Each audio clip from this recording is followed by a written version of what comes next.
Hello, everybody. Well, I made it back. I've been locked in a time warp with so many things going on. Today, having company come out, we use Milestone Electric here in the DFW area. Very good company for checking our HVAC, and we use them for other things as well. One of the things that I've always done is I'm a jack of all trades in so many ways. And one of the things that I learned from being a jack of all trades, that the guys that do stuff like that, they their houses are a lot of times the worst houses in the world. Like, electrician's got shorts all over his house still. You can fix everybody else. He knows it's safe for him, but it's just not. So I've always hired all the crafts done in my personal house. I know how to work on my own car. I can work on your car. I'll do it very professionally, but I learned a long time ago, other than my play toys, if I'm doing that stuff, then it's better to hire people to have it done and have it done for you. But the thing is that while they're doing things for you, then you can be doing things for others, and that's the way it works. You know, I can't wait for a time that we transfer from a money system and we just do things because we like to do it for others, and we just happen to have what our needs met. And I've always looked at it a little bit different than most people. My thing is that I get to give so I can get to give again. And the blessings that you get, I mean, it's really the human condition that we get to. Hey, Jason. Hey, how are you doing, buddy? I was going to get started my presentation for the day about 9:45, and so anyway, I was sitting out here in the lobby, kind of waiting around, and glad you showed up. I've been locked in a time warp today. I was just getting all the stuff done together, getting our house done. I was just explaining what's going on, but I've always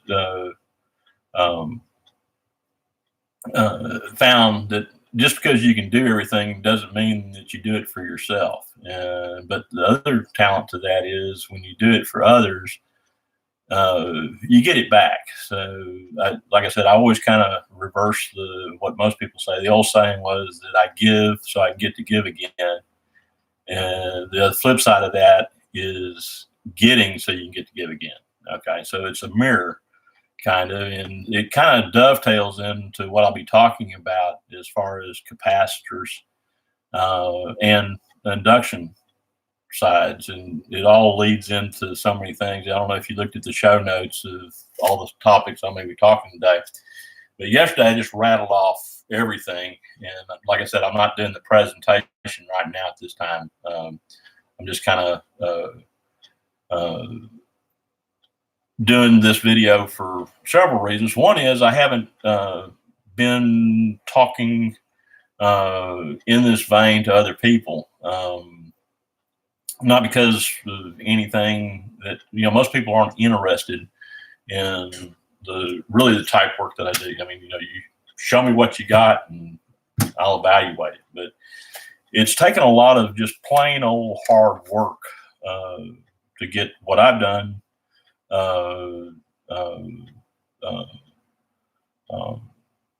Years and years and years of it. And one of the things that I'll be talking about is, you know, the generation that I came up in was the hydro generation system. We were transforming into more of a digital type generation. There's so many things to be done. Oh yeah, lithium titanium oxide batteries. I'm gonna tell you, Jason, the next focus of what I've done, I've played around with all the stuff. And I don't want to really get into the battery section too much. I just want to touch on it. But with the voltages that I have generating off my Mogen and the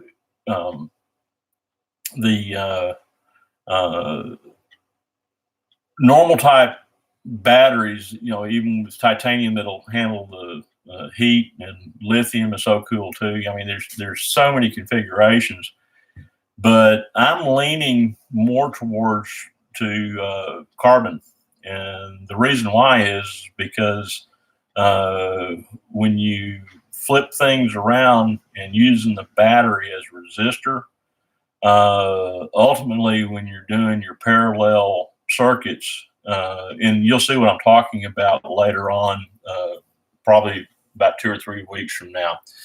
But yeah, but just a heads up, I'll be showing more and more on the dual and then tri technology with batteries, and working with configurations. Primarily, though, instead of steel, metal, lead,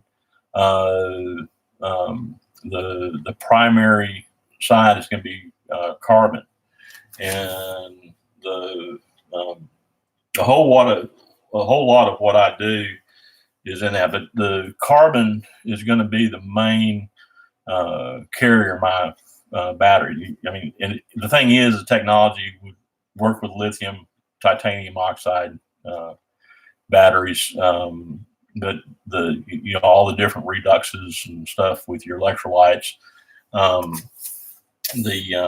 For this part, I'm trying to really keep it simple for guys and girls on any level, can pick up and start on with. And I'm trying to get my presentations more accurate as I'm building the syllabus. To eventually, I want to teach others, and I want it to be all concurrent to where I can do it effectively. And so there's 2 reasons why I'm doing this. One is I'm watching myself and how I come across on TV. I've never been a TV person. I've had a whole lot of face-to-face people, but thank God I got an audience, you, Jason, listen to my presentation, because now I said, okay, there's somebody on the other side that's watching this and can respond and ask me questions and stuff. And as a matter of fact, for the next 5 or 6 minutes, if you do have questions, I'll write those notes down and make note of those. And then if there's something that you want me to do some research for you on, I'll be glad to do research for you and let you know my findings. I'm a very good researcher.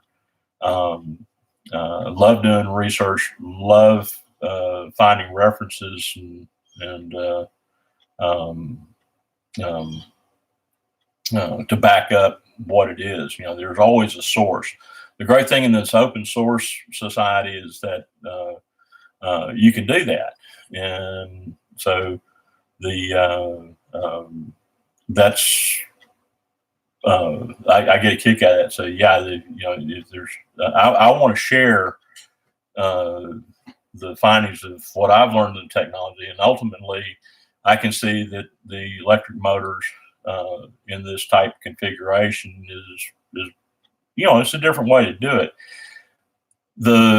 This is a dream of mine that I've been working with ever since I was a little kid. But then the difference is there's so many other things to consider. Just because you can think it, and just because you can put the pieces of the puzzle together, doesn't mean that you do it. I mean, because there's other hazards that you have, that actually the combustion engine made aviation very safe for kids. And what I mean by that is that the power and time and everything, you could stay within the envelope in that environment, and you could approach those higher levels. The Cessna 152, for example, would fly to 20,000 feet, and the kind of joke was, well, the Cessna 172 can outfly. I mean, the 150 can outfly your top ceiling, and as far as what your body should be able to handle. And but learning, what a hypoxia feels like and other things. The problem is with this type of technology, you put a battery operated plane that can fly 6 hours. That's the first hurdle that you got to jump. So that's where you just don't go put this stuff out on the market and do that, because there's so much to learn. Thank God for the internet that we can impart those knowledge, because a lot of this stuff can really be built from simply what's out there. So a lot of times we talk about the expense. My complete system is going to be licensed, and I say this is because I don't want to get into the wrong hands that somebody could hurt themselves. You go back to the very beginning of this website, or not a website, but this YouTube, is that just because you can do it doesn't mean that you do. And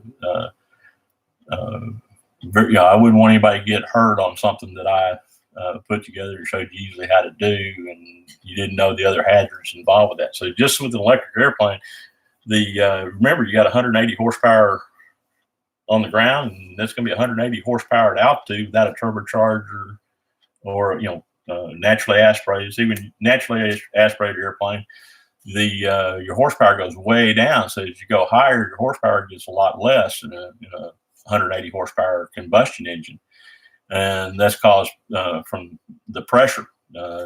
You have a loss of pressure at altitude, and that's a lot of teaching that. But the electric motor can no problem getting it up to 50,000 feet. Well, you wouldn't want a student without supplemental oxygen and pressure and doing other things up that high.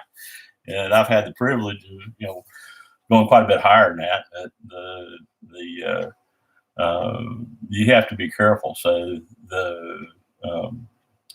I can get long-winded and don't mean to be, but the Bedini circuit is something that a lot of people hadn't explored, and it's kind of like, which came first, the chicken or the egg? The rooster. But when I started this journey, and I don't know if you know, but I started off in petroleum engineering, switched over to mechanical engineering, spent most of my life in chemical engineering, and I've touched on electrical engineering, but it wasn't my forte. So a lot of people that have specialized, like in electrical engineering, I have a different way of looking at it than they do. And so in their electrical engineering schools, I'll give you an example. Eli the Iceman. Do you know about Eli the Iceman, Jason? Anyway, the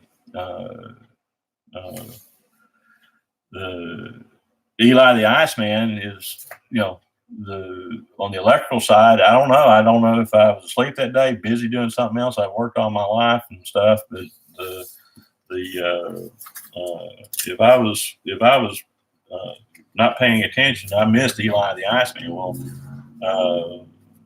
some people think that, well, just because you miss something, you have another way of talking about it, and it's a form of my ignorance. But in electrical engineering, Eli the Iceman is the basics, and really from my training and books that I've read and stuff like that.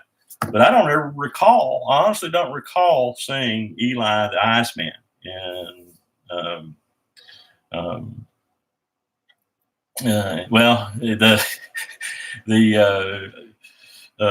it's very simple, and I'm going to do that in this part of the presentation. But Eli the Iceman, he deals with the simplicity of in-series circuits and parallel circuits. And I've been working all the way around it, but the thing is the parallel circuit is the pied circuit. And so I've mixed the two, but I didn't understand how they mixed until I got to messing with the Bedini. And the putting the whole thing together is really very, very simple. And I'm going to clear all that up today. So yeah, the Eli the Iceman, he really puts together the transformation of what's called vectors. Okay, and I'm going to get into another thing. I love flying. Flying to me is boring. Okay, give me 15 minutes in an airplane, and I'm happy as a pig for another year, the way I am now. But you know, I love flying. I love doing acrobatics. Hadn't done it in a long time, but I still do it in my mind. It's kind of like playing golf. It's the feel of it, and the have done it. But I played more golf in my mind. And actually, when I go play a game of golf, I'm a pretty good golfer since I learned to play. But I play it in my mind, and I can feel how that feels somehow in my mind. And remember that reflex. And actually, even though I put it down for a little while, 3 or 4 years, when I go back to it, I'm pretty good at it. And as a matter of fact, I don't know how that came up, but as a pilot, we have. Oh yeah, okay. Well, then you'll know what I'm talking about. Jason says he loves flying. That well, you'll see it on the thing. That his dad was a pilot, so he loves flying. But you have a controller, and this controller, he's watching all his radar screens and everything. And he's down in a dark room, and he's imagining you up there in the airplane. I used to do a whole lot of night flying. Okay, I've done more night flying. I sail at night, fly at night. Several reasons for that, but there's not much traffic up there when you're flying at night. That's when I was working most of my career, my boss said, "Are you afraid of the dark?" And I said, I had no idea what he was talking about. Well, I figured it out pretty quick because I was leaving out before anybody was getting up. But I noticed how there wasn't any traffic, so I could make good time on a deadhead run. And then I worked my way back through the traffic to finish up. And that's how I covered such long distances back in my day, is that I went to the furthest part first and then worked my way back through the traffic. And now traffic's 24/7. You have it all the time. But I did a whole lot of night flying. And so I'd be making a trip, let's say, from New York to Dallas, Texas. Well, droning along in an airplane, you're by yourself, you may have some cargo or whatever. I used to hone in on WBAP, and the WBAP had a lot of talk shows, talk radio on it, not a whole lot of music, had a whole lot of preaching. But the cool thing with the automatic direction finder, the ADF, tuned into that AM station here at Dallas,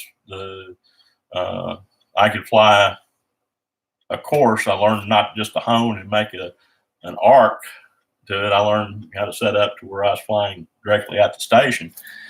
But that was my primary instrument, and I did back it up off the VORs and different things. But it was twofold. I was listening to a station, keep my mind active and stuff.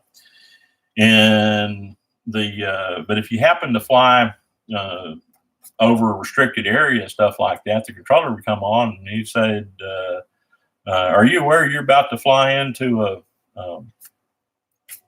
area you shouldn't be flying into?" And the thing is I learned very early. I started flying when I was 14. My instructor told me, he says, if you ever get asked, you say, "Yes, I'm aware, but according to my navigation, I haven't reached that point yet. Do you need to give me a vector?" Okay. And so instead of saying, "Oh, I'm sorry, no, I didn't know," well, if you look at the rules, the FAA, these pilots know everything, especially when in the early days, we have a lot more information today, but even with all the information we have, even though it's the same format, it really does keep us out of trouble. You get a stern talking to by the FAA if you aren't aware of what was going on. And as we get all these components more into the aircraft, that with communication to where there's no doubt, but then that takes the fun out of it too, because that's a whole other story. But the vectors is very simple. Is and most people don't really look at it, but a vector is direction. And coils have vectors. Okay, can an airplane fly backwards? It can under certain conditions, but primarily it's biased to flying one direction, and the prop turns primarily one direction. Of course, unless you're running a twin prop and they're spinning in, spinning out, and I can show you the different advantages depending on what you're doing for either side. It works the same way on boats. You can have twin props on a boat, and you can have inboard spinning, outboard spinning, one spinning, both of them spinning one way, both of them spinning the other. And there's really advantages to all the different configurations that you can come up with. And just depends on the bias direction that you want that to be. In other words, it's designed and built in the envelope, in the environment, what I call the construct, to fly. The real hope and dream of everybody is be able to go anywhere, anytime they want to. But there's things that are inherently unsafe about that unless there's other backups. So you can design some of those. So the Eli the Iceman deals primarily with the inductance. And inductance is nothing more than a coil, okay? So I've already taught y'all in other parts that in iron, it really doesn't care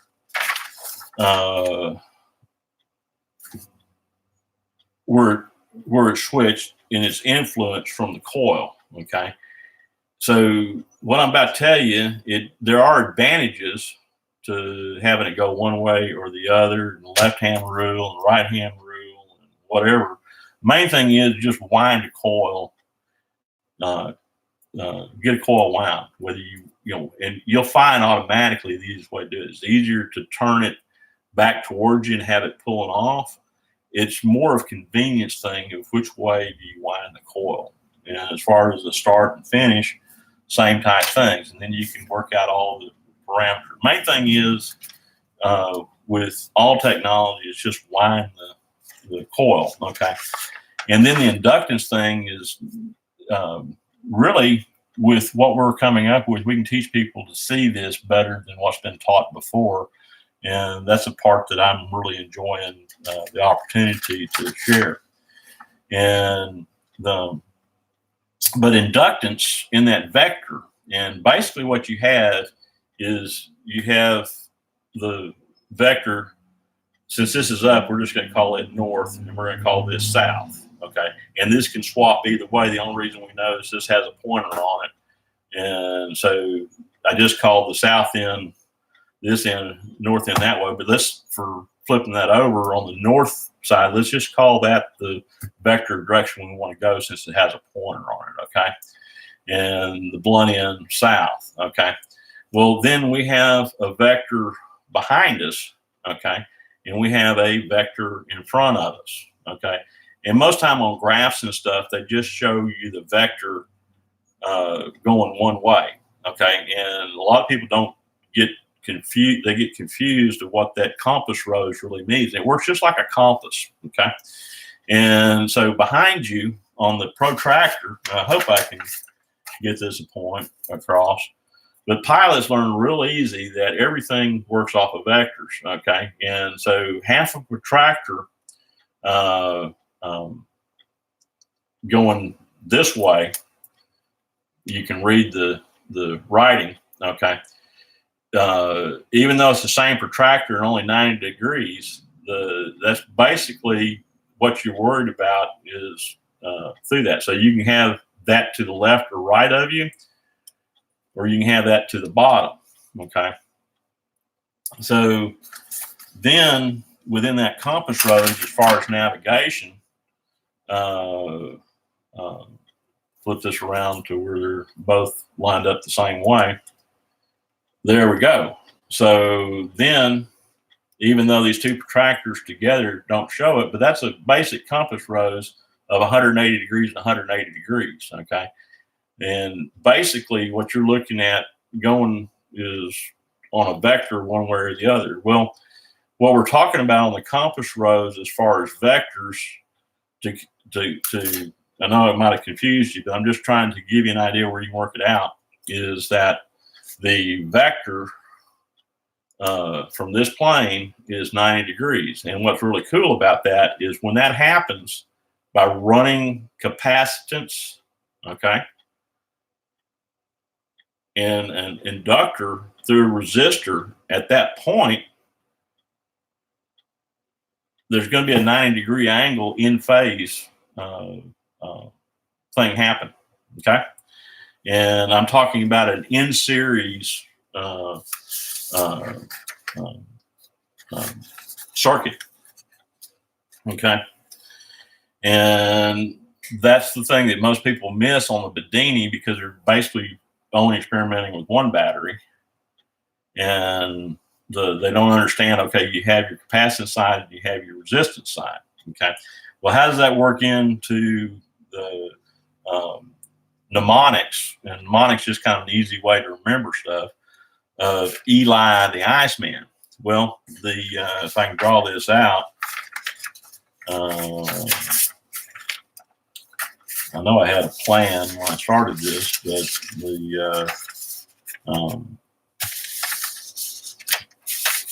I'm talking about an in-series circuit first. So I'm going to write series, and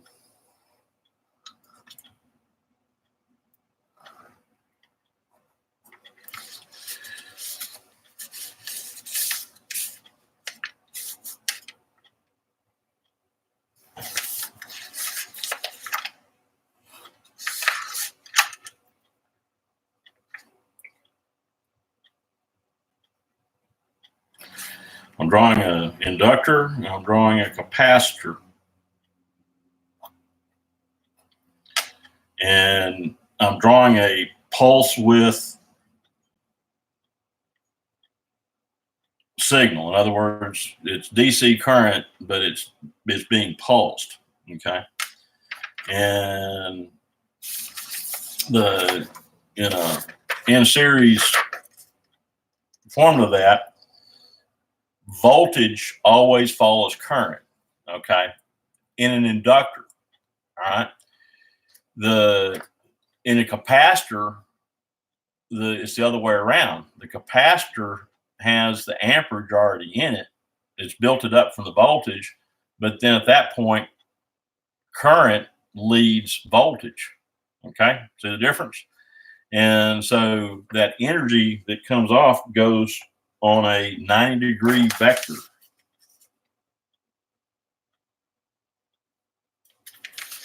Off the capacitor, okay?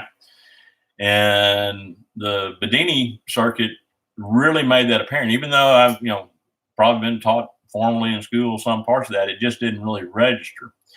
And so the capacitor is what does that. And then, you've heard some people call a unit of capacitor, and then some people call it condenser. Well, a capacitor can act like a battery, okay, and be bled off real slow.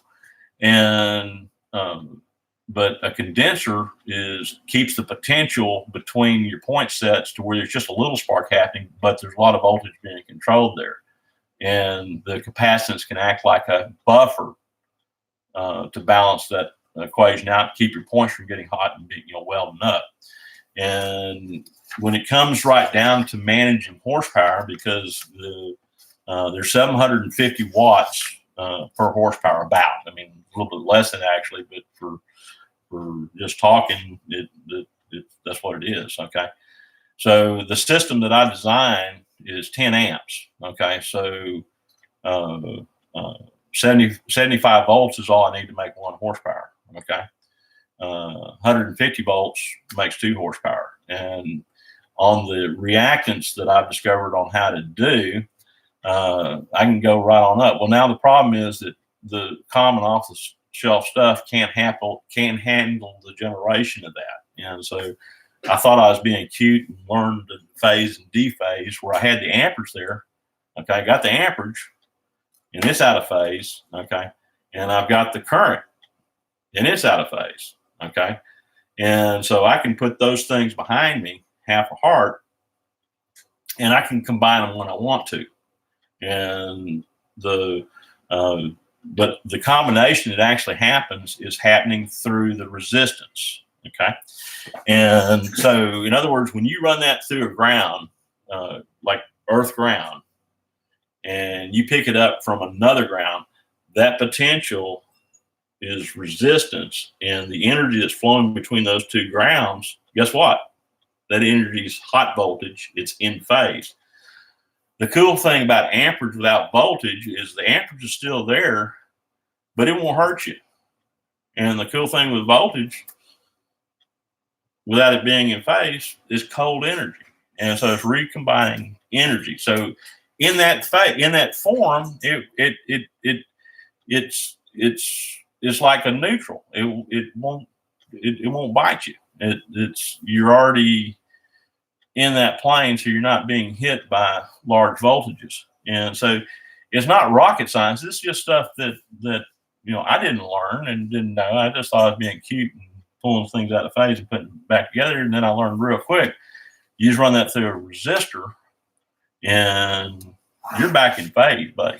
And so the point gaps is what we buffer as a condenser, that primary. So if you get in the wrong part of the system and you touch that capacitor's in there, then it's gonna knock the dog out of you. So that's what that part is, Jason, when we do that. Hang on just a minute. What you got? I was gonna say it's just go on some paperwork real quick. Yeah.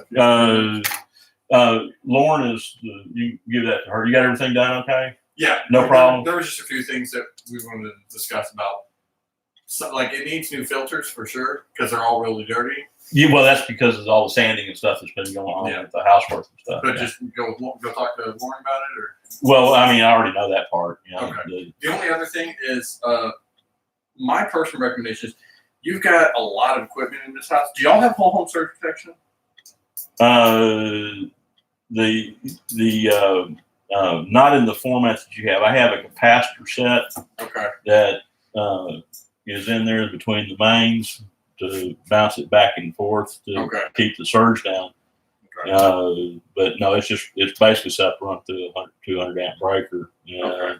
I'm aware of what you're talking about, and it's another thing, but I'm not interested in doing that right now. But I mean, good sale, good. Well, I'll say this: the only reason I bring that up is because what got me thinking about it was two of those blower motors are ECM motors, so they don't have that capacitor in front of it to take that surge. Right. That's what that does is that it automatically does that. It acts as a buffer. Gotcha. Yeah. And then other than that, our other recommendation is once all this construction is done, of course, getting those filters and getting the ducts clean. Probably so. Yeah. Yeah. Those are literally our three things. Yeah, they've tried to be real careful, but it's like air and biscuit. It's going to happen. Yeah, it can't. It's going to get anything in the air from it's going to get sucked. Yeah, I already knew that was coming. So I'm ahead of you on that. Yeah, go ahead and just tell her what you're talking about. Like I said, other than that, system's functioning good. It was just a couple of things. Okay. But, it's good as you're aware. Hey, Patrick, very nice to meet you, and you have a blessed day. And I appreciate that card. I'll hit y'all up. Well, come on. All right. We're moving out to Wiley, but that's still not that far. All right. Well, you have a blessed day, and hey, really, come on out. All right. Bring your family. You'll see. All right, bud. Sorry about the interruption, but anyway, that's all Eli is about. Okay, and that's the old saying, getting people to talk about electricity the correct way with the E and I and stuff like that. And I know about it, but it confuses me because I also have other things in there, so I have to keep that separated from all the other stuff I've got going on. But through the inductor,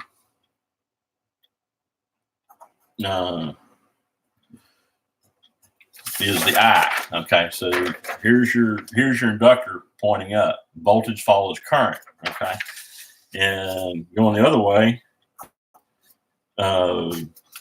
here's your current. Okay, and then your potential of power with that being gun is going on that 90-degree vector. And when it runs through a resistor, even though it's just a little bit of a resistor, guess what? You're back in phase. And so that's what Eli tells you. Now, what's really neat about it, and that's in a series circuit. In a parallel circuit, everything is the same. And so if I have a resistor and I have a capacitor and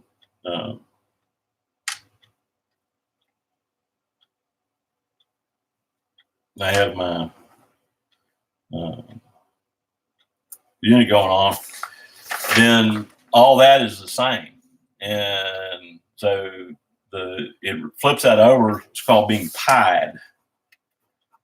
And because everything's the same. And so once you understand is that the Eli helps people remember the capacitance and the resistance of which way they got it, but when it goes into a parallel vector, it's pied. And so you end up having ICU, and the way that they help you remember that is IC up. But look up, I probably did a horrible, I meant to do better job of demonstrating that, but look up Eli, the Iceman, and it'll help you understand. Well, what I'm doing with my Metronomic motor is really pretty simple, is that I've learned how to phase that out in the to where I have those potentials on those buses out of phase, and I can bind those buses to my motor, and the potential's there. The problem with the lead acid battery is that when the horsepower gets up, it's about 26 horsepower. I got too much voltage going back to a lead acid battery, and it damages the battery. So therefore I need another battery. And also on the other side of the system is I'm exploring electric, and the electric is also a biased circuit. So when you're doing these things, and the big point I was trying to make with the Bedini is that you have a one side of the circuit, which is the run circuit, should be in series. Okay, I'm just going to draw 4 batteries. And then the other side of the circuit, which is the charge side of the circuit, should be in parallel. And it's a schoolgirl motor, okay, but it shows this basic format of how things work. And then we're going to talk about diodes and that part later, but the real basics. And like I said, I want to teach this much better than what I just did. I'm going to review this video and critique myself. Like I said, I'm just learning to do this. And so what I mean by doing this is by YouTubing. And you see these guys that do it, and then you try to do it, and it doesn't work out exactly the way they do it, but they had practice at it. I've just never practiced in front of a screen like this. And even though I am talking to you, Jason, you're the only one that's listened to me this long if you're still there. So, bless you if you're hanging in and liking what I'm talking about. But anyway,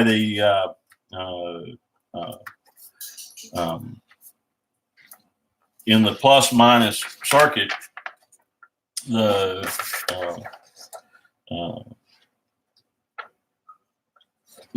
have your batteries lined up there. Well, the only thing that really denotes which way they're done is the way they're constructed, okay, as far as hooking them up. So you can take that line and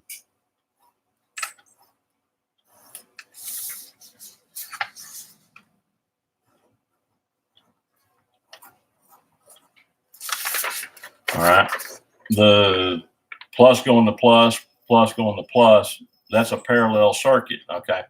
Now, if this battery is 100 amps, this battery is 100 amps, this battery is 100 amps, this battery is 100 amps. How many amps do you have there available? Yes, you have 400 amps. Okay. So if this battery is 12 volts, this battery is 12 volts, this battery is 12 volts, and this battery is 12 volts, how many volts you've got there? Yeah, 48 volts. Okay.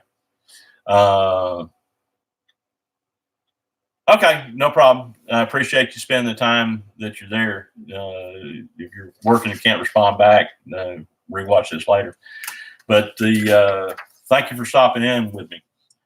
And so in the Bedini circuit, you have an amp side of the circuit, and you have a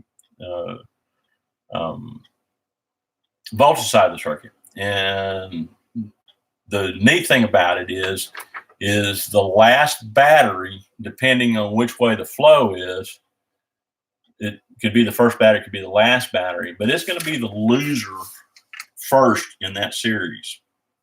Okay. And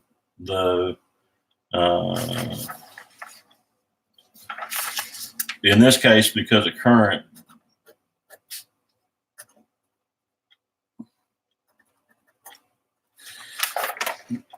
in that configuration, that battery right there is going to be the loser, the front battery. Okay. All the other batteries will actually gain a little charge, and this guy is going to lose. Okay. The great news is that if you recycle that in the voltage section, you can keep recycling that and he'll keep on charging up. Now, the thing is, it will run, it's not perpetual motion. Okay. It won't run forever, but you can extend your queue a long time by doing that. You can charge batteries very rapidly by understanding this. But yeah, there's always a little loss that's going on in the system. And so that's the whole thing, is understanding what part of the circuit's parallel, what part of the circuit is series, and you can get things way up. So Eli the Iceman is your resistance, capacitance, but remember, when it runs through the resistor, that you're back in phase. And understanding your vectors, understanding the difference. What's pi'd? Pi is your parallel side of the circuit. In other words, that's kind of like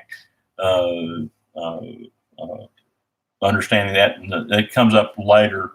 Understanding the 360-degree compass rose. It really helps to understand navigation of anything just by understanding what's going on with the 369, 360 degrees, 90 degrees, 180 degrees, 270 degrees, 360 degrees, the 45-degree vectors off of that, and 120 vectors off of that, 208 vectors off of that, 240 vectors off of that. You're just taking different parts of it, making different vectors. And so if I get talking too fast on that area, then nobody understands what I'm saying. I'm beginning to talk about autonomy, like I don't want to do that. Okay. The point is getting that transformation to take care of. And so the big part in that transformation is the difference between AC and DC.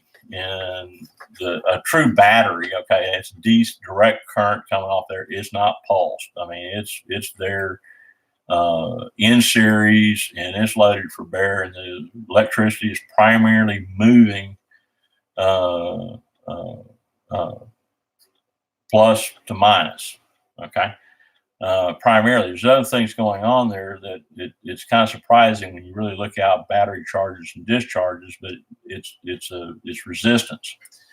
The only real difference as far as pulse width modulated in the circuit is where it's grounded. Okay, and so you can convert a DC through pulse width modulation through a point contact set. Now, it doesn't have to be a bipolar transistor. In other words, a set of points can be made to resonate to become a resonator, and you can get the resonation up very quick. And thanks to Roy for showing us that.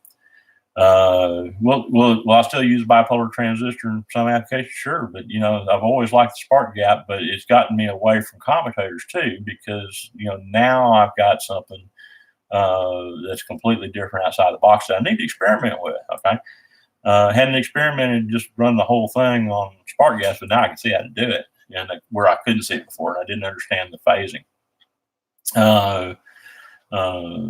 So the one of the things I want to share a story real quick is the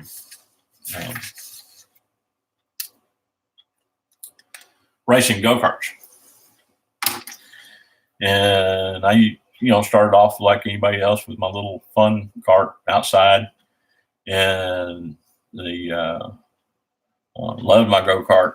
And matter of fact, before I really started driving it, I was driving it before I was driving it, if you know what I mean. I'd sit there, I'd be on the porch with it, and I'd turn it left and turn it right, and imagine myself going cross country, my go-kart. The car's really just a big overgrown go-kart. And came up and started racing, and enjoyed racing, learning how to set a cart up for a drift and drift around a hairpin curve, and how to handle the throttle, stick with it, and when it pushed, and learn how to set up stagger tires, and all the things involved in racing. And got into Maverick switches, and that's a whole other thing with two-stroke motors. But the thing that happened was, we had a guy that did a process, and he charged about $100 to do it, and you couldn't actually see the work being done that he did, and he called it hydrogenating the block. And the effect of hydrogenating the block was absolutely amazing. Well, later on, after I started working with Brown's gas and hydrogen, I learned what he did. And I mean, he wouldn't really tell us what he did, but he permeated the block with hydrogen ions.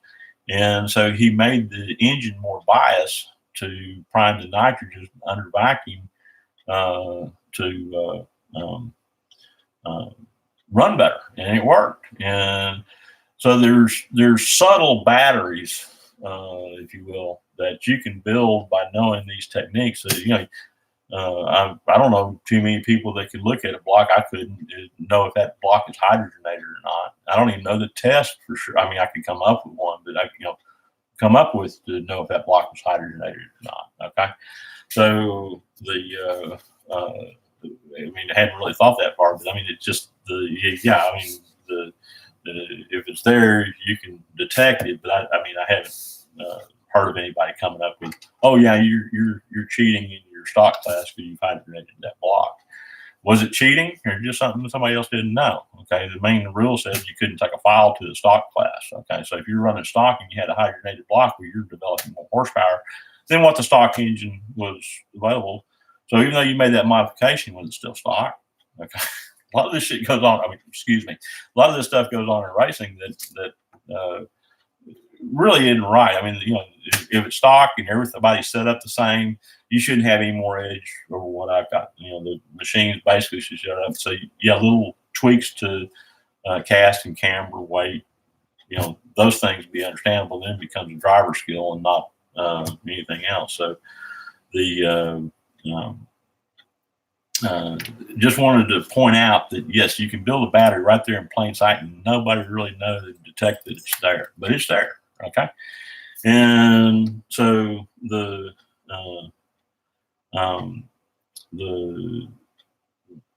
in this plane of existence, I was asked this question earlier. In this construct, in this plane of existence of the construct that I'm aware of, what's beyond plasma? There is something, but I couldn't tell you what it is. I don't know what dimension that even looks like or what that is, but I am aware, yes, I said I have a hunch that you can transmit through the plasma. I'm sure it's been done for a long time. I already got the parallel circuits, the series circuits, and I'm going to go into the Metronomic Mnemonics, how I came up with Metronomic, the mnemonics off of that. what I'm actually working with, how Metronomic Mnemonics is pretty much similar to Eli the Iceman. And when I finish writing that all out, I'll show you exactly how that fits in. But it's a mnemonic figure. But the thing I like that over asymmetrical is because Metronomic lets you know what it sounds like when it's doing it. And that metronomic sound is what I want people to be able to focus on and take this technology that I'm working on and you can take it further. Okay. I want you to build better stuff for yourself than what I was able to build. I mean, because ingenuity, if you can think it, you can do it. If I spark that imagination for somebody taking time to watch me, want you to be aware of that, there's a lot of stuff in this is fun, but also you have to get serious and understand that there can be other hazards for that. So you can fix one thing, but then create another hazard. So, safety is job one. In Don Bedini schoolgirl motor, that's exactly what it is, a schoolgirl motor, but it has other potentials most people just overlook.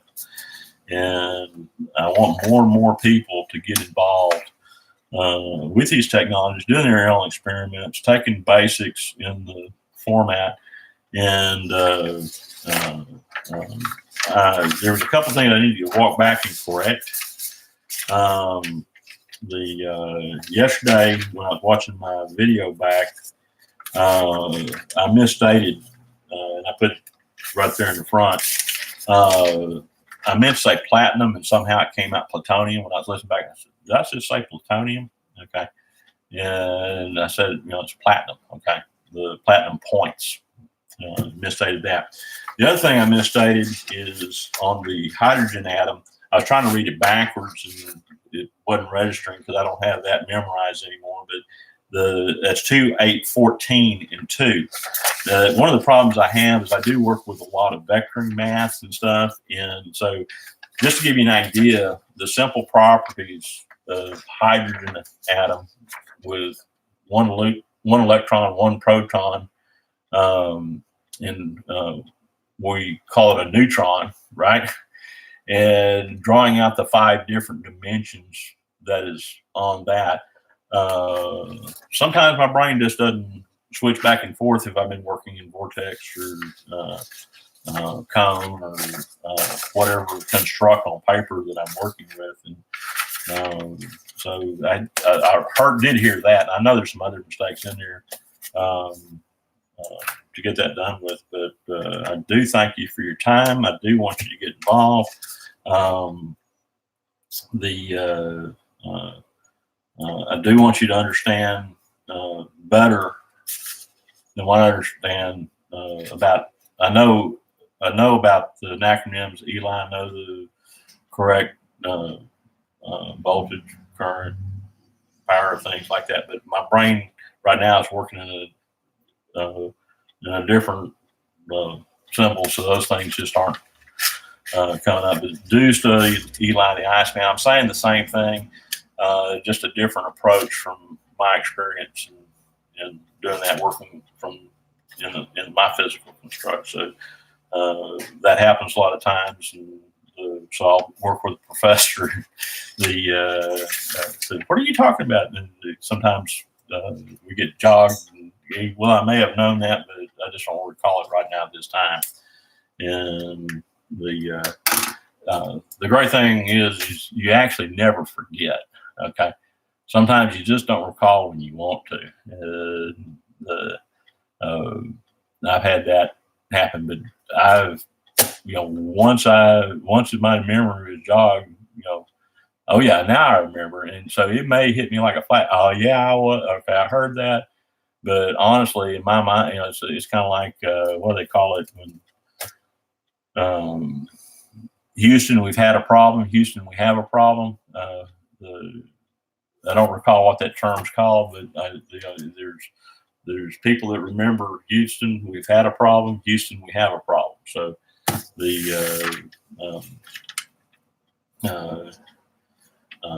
and I've heard both sides of that coin so many times, but we're definitely being messed with the flip side of the coin. So our perceptions are a little bit different. So that happens there.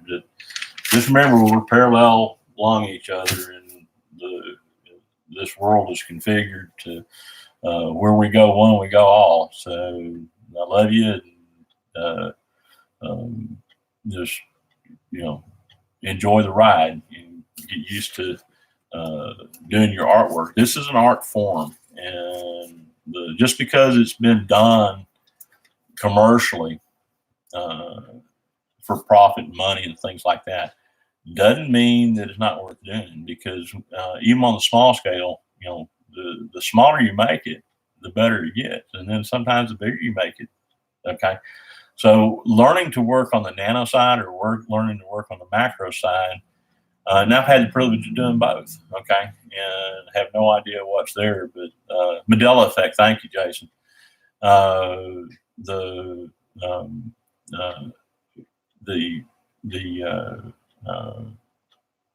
Sometimes it gets like looking in a mirror, like I'm looking at myself backwards. I want to show y'all what this says. My sister-in-law gave this to me. It says, I have the body of a god. Unfortunately, it's Buddha. And I had a friend of mine tell me, hey, I take exception to that, because Buddha was a pretty cool guy. He was, or is. Their teachings live on with us, so we live and learn and have fun. Well, I've babbled on pretty easily for almost an hour. I'm trying to learn to hit the market at 60 seconds. Like I said, learning this stuff is something. I want to show y'all something kind of neat. Technology wise, I got a cat that's getting into trouble. I want to see what's going on, and so they actually make a pet camera.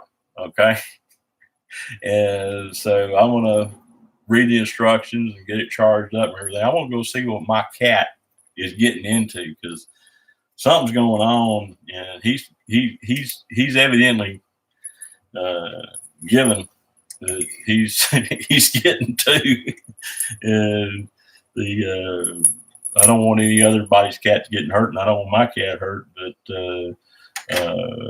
I'm gonna put that pet camera on my cat, so I'll let you know how that turns out for Finnegan. I've told the story of Finnegan before, but Finnegan is